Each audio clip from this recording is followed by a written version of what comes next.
The sound of shattering glass filled the room, cutting off the loud laughter that had filled the room just moments before. Everyone turned to look at Ethan. His hand was bleeding from the shards of the whiskey tumbler he had crushed in his grip. His eyes were wild and full of emotion. I had never seen him like this before. He looked like he was filled with a mixture of fury, pain, and, "Ethan, your hand," I blurted out, reaching for him, but he pulled away. His gaze swept across the room, then landed on me. "Don't," he said, barely above a whisper. "Just don't, Sophie." And with that, he walked out, leaving behind a stunned silence. The sound of the door slamming was the moment my world began to crumble. I was too blind to see it then. I'm a coward, and this is the story of how I lost the love of my life. Ethan and I met in high school, both 16, and we were fumbling our way through adolescence. As teenagers, he was the quiet, nerdy type with gangly limbs and thick, round glasses. I was the social butterfly, always surrounded by friends and family. We were an unlikely pair, but there was something about his gentle nature and quick wit that drew me in. I still remember the day we first really talked. It was in the school library. I was struggling with a calculus problem in the library when Ethan overheard me and came over. He said, "Excuse me," in a soft voice. He asked if he could help me, so I looked up, ready to tell him to get lost. But when I saw his kind eyes, I couldn't say anything. His eyes were behind thick glasses, and I could tell he was smart. He pulled up a chair and started explaining the problem. His words were clear and patient as he talked. I found myself paying more attention to the way his hands moved as he wrote, and the slight furrow of concentration between his brows. "Does that make sense?" he asked, looking up at me expectantly. "Oh, I guess it doesn't." I didn't absorb any of the explanation. "Thanks, sir," Ethan supplied with a small smile. "I'm Ethan, Sophie," I replied, returning his smile. "Thanks, Ethan." From that day on, we were inseparable. Our love story wasn't like something you'd see in a Hollywood movie. There were no grand gestures or dramatic declarations. Instead, it was built on quiet moments, study sessions that turned into deep conversations, shy glances across crowded hallways, and the comfort of simply being in each other's presence. At 25, I thought we had it all figured out. Ethan had a steady job at nights, and I was pursuing my passion as a freelance graphic designer. We complemented each other perfectly, or so I thought. The problems began when we started spending more time with my family, the Rileys. They were a boisterous bunch, always both. At first, Ethan was always ready with a joke or a jab at me, trying to fit in and laughing along with their teasing. But as time went on, the jokes became more pointed and personal. I remember the first family barbecue we attended as a married couple. My brother Jack was in charge of the grill and beer, and he was also... Jack's booming laugh echoed across the backyard. "Hey, Sophie, you're sure you didn't marry a housewife instead of a husband?" Everyone laughed, and I joined in, although I felt a bit ashamed. I saw Ethan's smile falter, but he quickly put it back on, going into the kitchen without saying anything. Later that night, as we were driving home, Ethan was unusually quiet. "Hey," I said, reaching over to squeeze his hand. "You okay?" He was silent for a moment, his eyes fixed on the road. "Do you think I'm less of a man because I like kind to help out around the house?" he finally asked, his voice barely audible over the hum of the engine.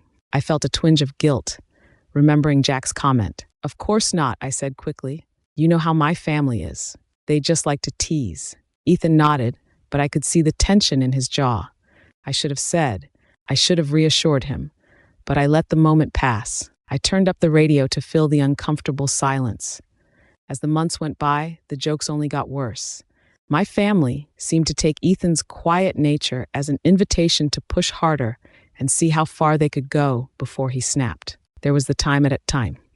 At my cousin's wedding, my Uncle Pete, who was pretty drunk, loudly asked Ethan if he was man enough to keep me satisfied. At Christmas dinner, my aunt questioned why I was the one working while Ethan played with computers all day. There were also countless family gatherings where Ethan was relegated to the kitchen or the kids' table, which made me think he wasn't manly enough to join the men watching sports or discussing politics. I was stuck in the kitchen or the kids' table, which was deemed not manly enough to join the men watching sports or discussing politics. I stood by silently, sometimes even joining in the laughter, telling myself it was all in good fun. I didn't see how each comment, each slide remark was chipping away at Ethan's self-esteem. My mother's 60th birthday party was the final straw.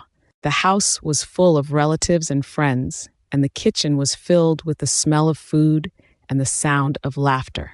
Ethan was there as usual, helping with the food prep. I heard my Uncle Joe's voice, loud and slurred, coming from the kitchen. I made my way over and arrived just in time to see him throw an arm around Ethan's shoulders, nearly knocking him off balance. Well, well, well.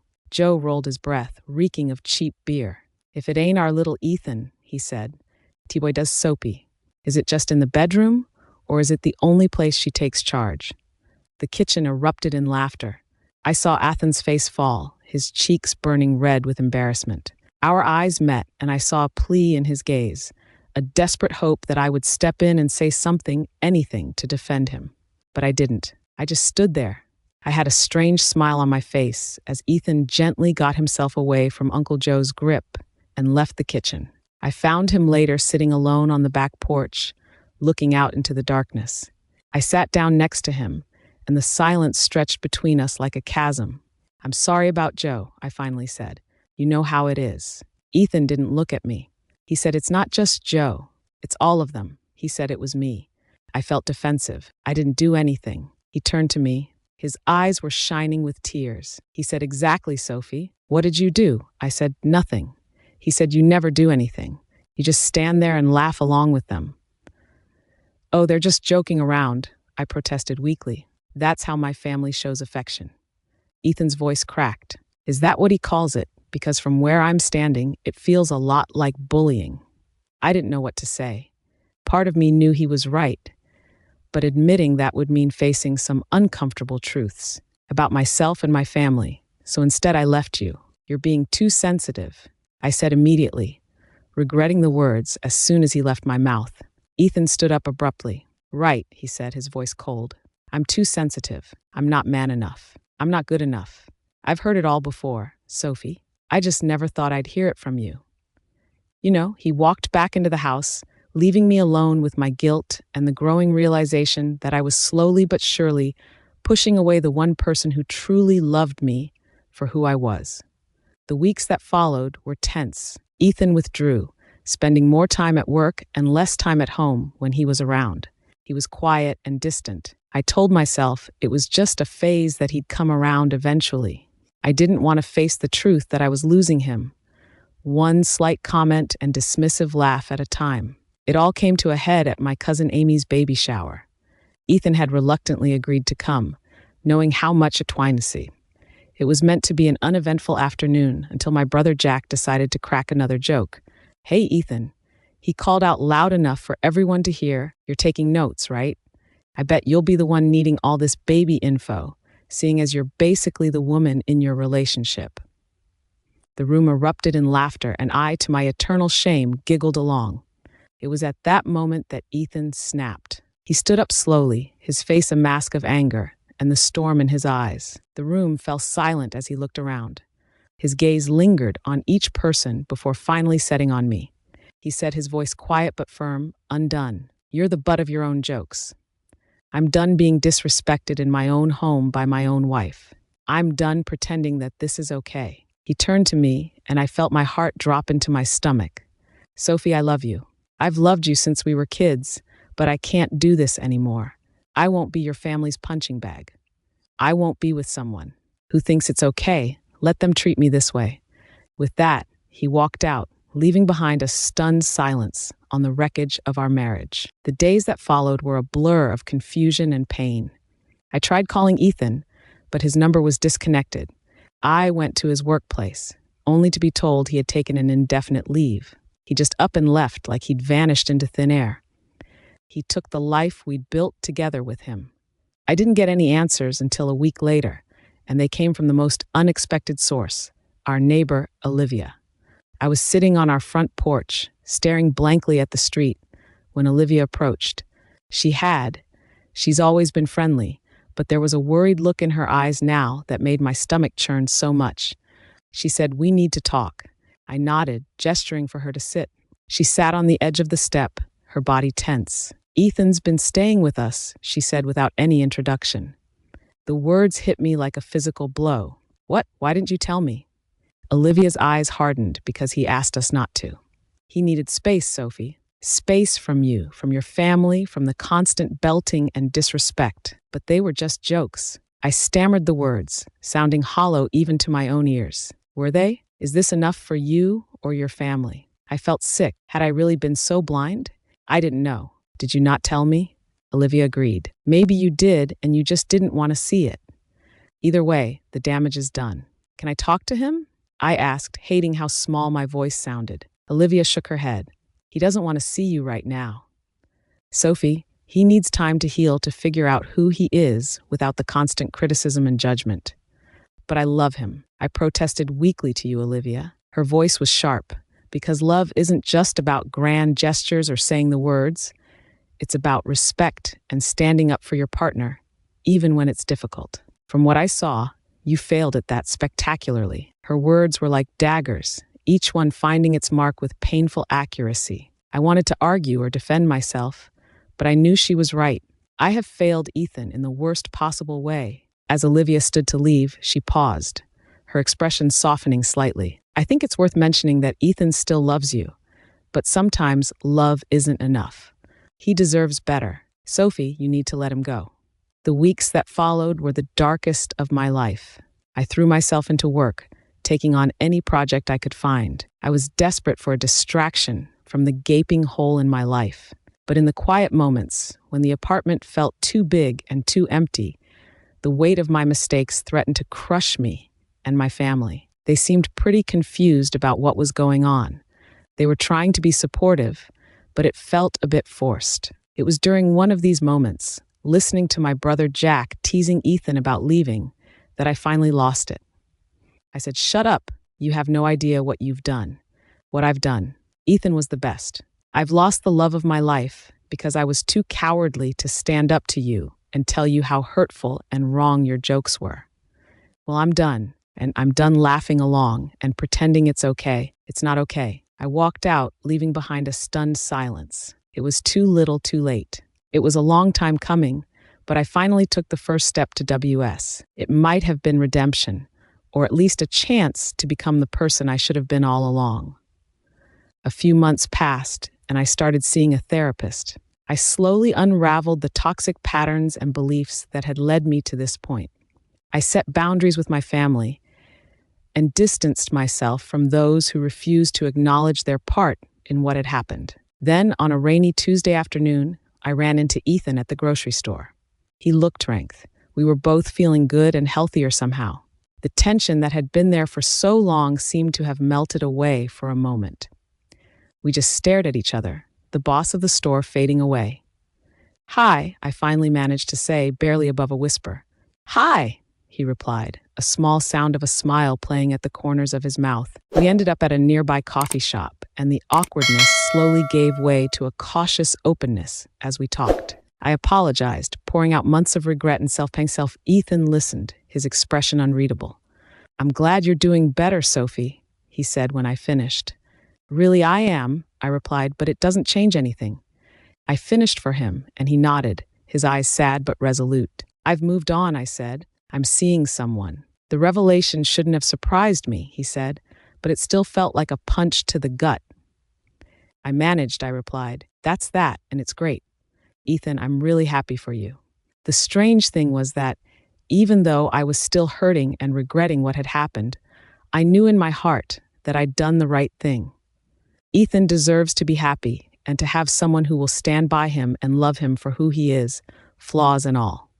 As we parted ways, I hesitated for a moment. "You know," he said softly, "I think the girl I fell in love with in high school is still in there somewhere. I hope you find her again, Sophie." He said it wasn't for him, but for me. With that, he was gone, leaving me standing on the sidewalk with tears in my eyes and a glimmer of hope in my heart.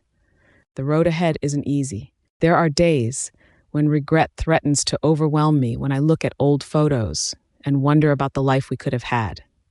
But there are also days when I catch a glimpse of the person I'm becoming, stronger, more compassionate, and more willing to stand up for what's right. I've become more compassionate and more willing to stand up for what's right. I don't know what the future holds. Maybe Ethan and I will find a way back to each other someday, or maybe our paths have diverged for good. Either way, I've realized that I'm done being a passive observer in my own life. I'm done letting fear and family expectations dictate my choices. At the end of the day, the person you have to live with is yourself. The months that followed my encounter with Ethan at the coffee shop were a roller coaster of emotions. I threw myself into therapy, determined to understand why I had allowed myself to become complicit in the situation with Dr. Emerson, my therapist. She helped me unpack years of ingrained beliefs and toxic dynamics. During one particularly intense session, she said, "Have you considered that your inability to stand up for yourself might stem from your own insecurities, that perhaps on some level you were afraid of being ostracized by your family if you didn't go along with their jokes?" Her words hit me like a ton of bricks. I had never thought of it that way, but as I reflected on my childhood and my relationship with my family, I realized she was right. I had always projects. You thought that maybe your problem with standing up for Ian might be because you were insecure and worried about being left out by your family if you didn't agree with their jokes. Her words really struck a chord with me. I'd never thought of it like that before, but as I thought back to my childhood and my relationship with my family, I realized she was right. I was the good daughter, the one who never rocked the boat, who always went along to get along. Standing up for Ian would have meant challenging the status quo, and that terrified me. But at what cost? I whispered more to myself than to Dr. Emerson. I lost the best thing in my life because I was too afraid to stand up to my family. Dr. Emerson leaned forward. Her eyes were kind but firm. She asked, "Sophie, what are you going to do about it?" That question, "Is this what you're going to do about it?" became my driving force. I started small, calling out my family members when they made insensitive comments. It wasn't easy. There were awkward silences, angry rebuttals, and even a few tearful confrontations. But with each small act of courage, I felt myself growing stronger. One particularly memorable incident occurred at my niece's birthday party. My brother Jack, who had always been one of the worst offenders when it came to mocking Effin, made a snide comment about a young boy who was helping his mother set up decorations. "Love it, that little mama's boy," Jack snickered. "Bet he grows up to be just like Ethan." Before I could even think, I found myself speaking up. "What exactly would be wrong with that, Jack?" I asked, my voice steady. Despite the pounding of my heart, what's wrong with a man who's kind, helpful, and not afraid to show it? The room fell silent, all eyes turning to look at him in shock. Jack's face showed a mix of anger and embarrassment. "Come on, he busted, it was just a joke," I said firmly. "It wasn't. It's never been just a joke. It's cruel, it's hurtful, and I won't stand for it anymore. Not from you, not from anyone in that situation." In that moment, I stood up to my brother and felt a surge of pride and regret. Pride in finally finding my voice, and regret that I hadn't done it sooner, when it could have saved my marriage. As the months passed, I continued to work on myself. I picked up new hobbies, reconnected with old friends, and even started volunteering at a local shelter. Slowly but surely, I was rebuilding my life and rediscovering myself. I was starting to become my own person, not just someone who fit into my family's expectations and my failed marriage. But even though I was making progress, I still felt a gap in my heart. I couldn't help but wonder how he was doing, if he was happy with Olivia, if he ever thought about me. It was a crisp autumn day, almost a year after our coffee shop encounter, when fate stepped in again. I was at the farmer's market. I was browsing through a stand of fresh apples when I heard a familiar laugh. I turned and there was Ethan, his arm around Olivia, both of them smiling as they examined a bunch of carrots. I considered slipping away unnoticed, but then I remembered Dr. Emerson's words about courage and growth. I took a deep breath, approached them and said, "Hello, Ethan, Olivia." My voice was only slightly shaky. Both of them looked up, surprised, and I could see that they were both thinking the same thing. Ethan was the first to recover, and he gave me a small smile. He said, "It's good to see you. Let's chat for a few minutes." We chatted for a few minutes, and it was a little awkward at first, but we got through it. As we were about to part ways, I gathered my courage once more and said, "Ethan, I know this might be inappropriate, but I was wondering if we could talk sometime. I have a few things I want to say, and I need to make some apologies." Ethan glanced at Olivia, who gave a slight nod.